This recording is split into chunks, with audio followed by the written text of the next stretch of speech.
Good evening and shalom. I'm going to start this session off in reading a couple of verses. The first one is going to be in Luke chapter 21, verses 34 through 36. And this is the Messiah speaking here, Yahushua HaMashiach, the Messiah. And he says, "Be on guard that your heart may not be weighted down with dissipation and drunkenness and worries of life. And that day come upon you suddenly like a snare. For it will come upon the face of the earth. But keep alert at all times, praying in order that you may have strength to escape all these things that are about to take place and to stand before the Son of Man." Notice what he says here. He warns us to be on guard. He warns us to be sober and not be weighted down with the cares of this life and the affairs of this life. And unfortunately, there are a lot of people that are caught up in that situation today. They're just too involved in what's going on in their lives, in the activities of their lives. Some have neglected their spirituality altogether. They don't have a seeking to know the Creator. They don't have a hunger and a thirst for Him.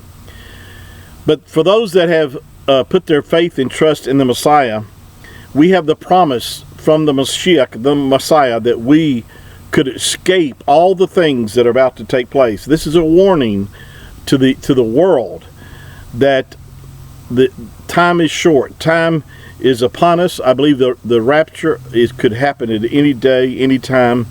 I'm excited about the time that we're living in because the nearness of His coming is so real. I've been studying many hours, many days, many scriptures, and the more I study, the more excited I get, the more convinced I get of the fact is that the rapture has to occur before the tribulation or the Daniel 70th week happens, or Jacob's trouble is another term of this time frame. It's also referred to as the day of Yahuwah, or the day of the Lord. You'll see it in your English translations. But what will set off the day of the Lord, or the day of Yahuwah, will be the catching up of the bride.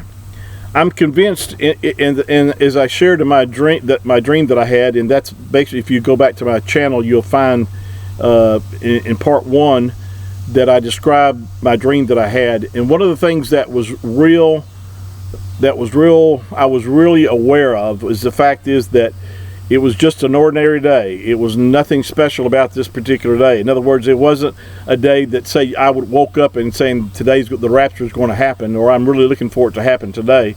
It was not like that at all. It was just an ordinary day, and I was going about I was in my home going from one room to the other, and then that's when it started to take place. That's when as I shared with you in my dream, that I noticed that I looked outside, and of course this was in the middle of the daytime. It was a bright sunshiny day around 2 or 3 o'clock in the afternoon, and I just happened to look out my window and noticed that it was pitch black dark.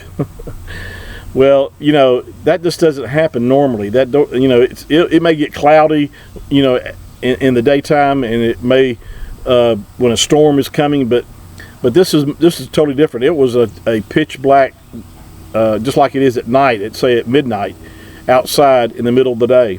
And of course it with me seeing that, I knew something was about to happen, and that's when I started experiencing this all this energy coming into my body. And then the next thing I realized, I'm going up. And I'm not saying that the rapture has to happen this way, but I'm just saying this is what my dream was about. It was very real, and like I said, one of the things that really stood out to me was that it caught me by surprise. It was, even though I'm looking for it to happen any day, just the fact that it happened, and I was aware that it happened, and I knew that it wasn't anything special in particular about that day that I was looking for. And that's really what the Messiah says right here in Luke chapter 21, starting at verse 34 through 36. He said it was going to come upon the earth as a snare. Now think about this for a moment.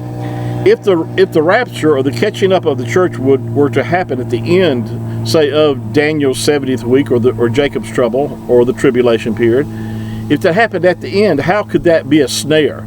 I mean, if you realize what's going to transpire during those 7 years, I mean, it's going to be a terrible time. It's not going to be a day as being normal at all.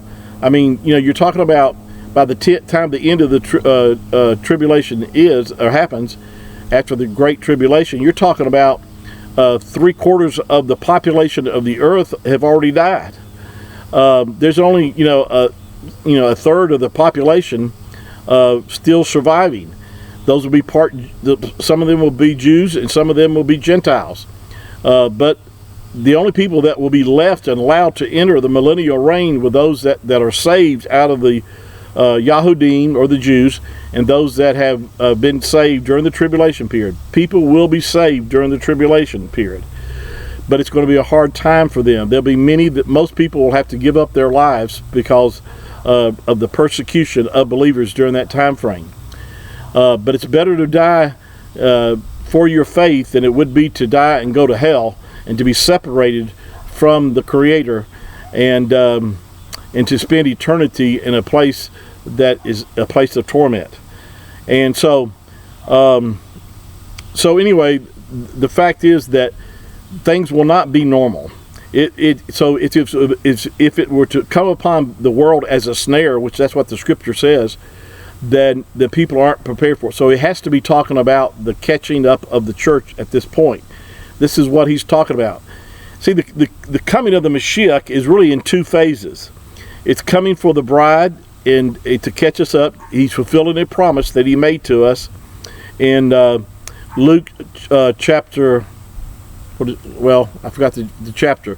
But anyway, where Yahushua declared to his disciples, he said, Luke 14.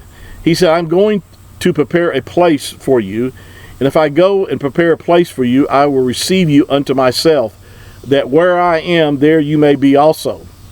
And he said that he would come and receive us unto himself. See, he didn't say, I'm coming and that I'm going to be with you. He said, I'm coming that you might be with me.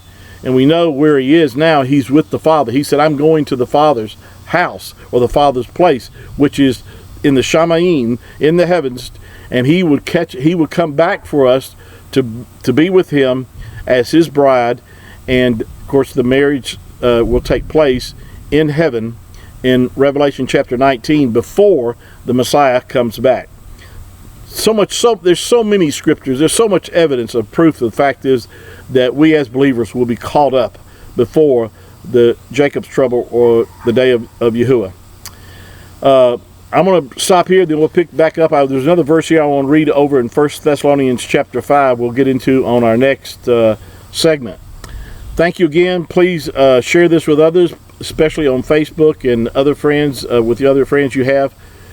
Encourage them to subscribe to my YouTube channel.